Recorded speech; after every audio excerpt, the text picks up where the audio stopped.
Hello everyone, you're watching a Microsoft QuickHit video, and today we're going to be talking about Microsoft Azure and how it can help with your organization's development and testing efforts. My name is Alex McClure, and I'm a Senior Application Development Specialist here at Microsoft.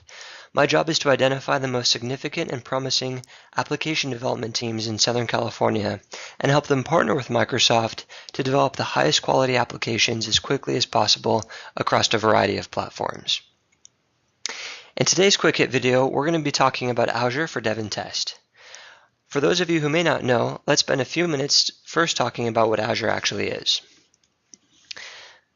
Microsoft Azure is a cloud computing platform. It's a collection of compute, storage, data, networking, and application container services that help you release your applications quickly and affordably.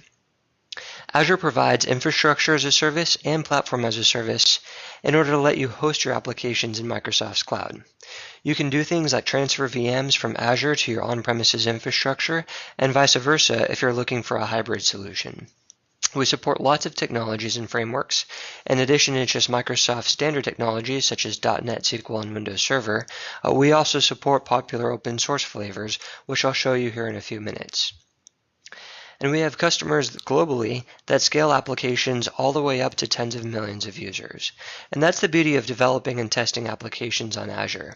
When you write your applications for Azure Platform as a Service, for example, that application will run on 1, 10, 100, even 1,000 servers in order to meet the demands and the scale of your user requirements. Or you can use Azure's infrastructure as a service that's more customizable and a little bit more similar to what you probably have on-premise. So why are these solutions useful, and what challenges are we solving here? Well, when you look at most IT organizations, one of the number one blockers that prevents software delivery teams from releasing software as quickly as they want to is the time that it takes to securely provision that hardware necessary to support your development and testing efforts. Azure solves those challenges. With Azure, you can rapidly provision as many virtual machines as you need to in order to develop and test your apps. You also have access to the latest tools as soon as they're released from Microsoft. This third point here is especially applicable for MSDN subscribers, but your costs for infrastructure as a service and infrastructure on demand, as well as Microsoft software, is cheap when it comes to dev and test. With Azure, because of the hybrid solutions that are incorporated into it, you have the ability to deploy your applications either on-premise or in Microsoft's public cloud by transferring your virtual machines. And another common use case that we see within the enterprise is the ability to load test and do scalability and performance testing on your applications before they go into production. So that's a quick intro to Azure. Let's spend a few minutes walking you through the Azure portal so that you can have a first-hand experience for what that's like.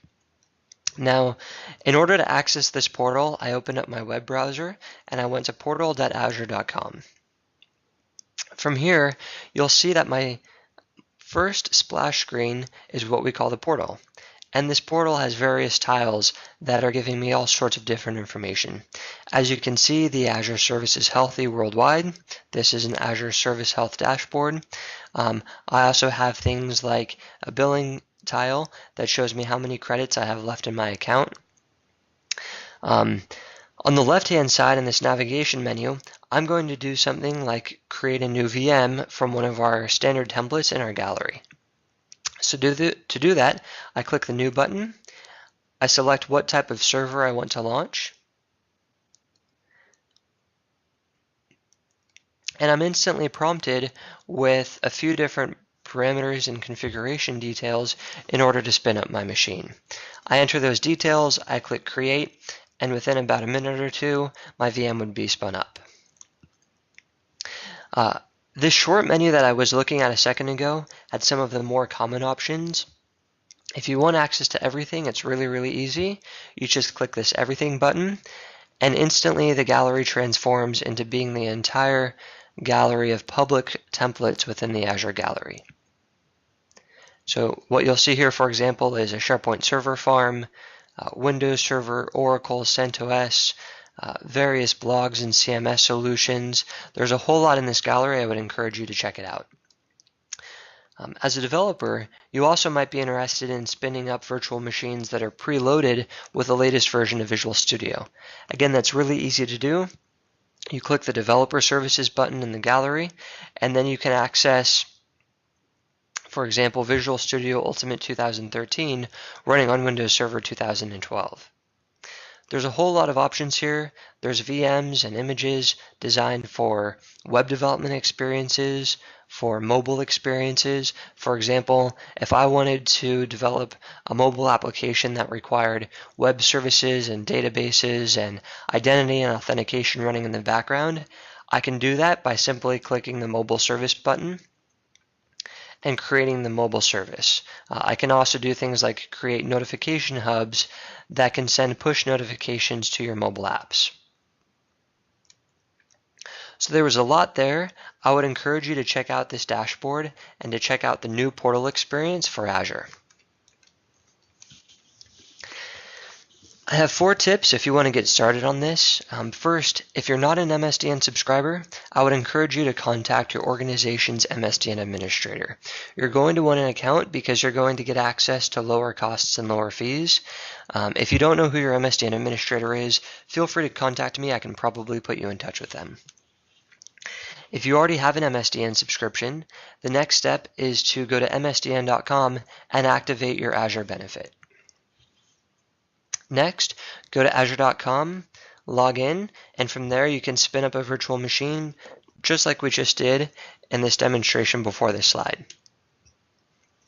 And last but not least, you can visit this link if you want to access the latest SDKs and tools that plug into Visual Studio.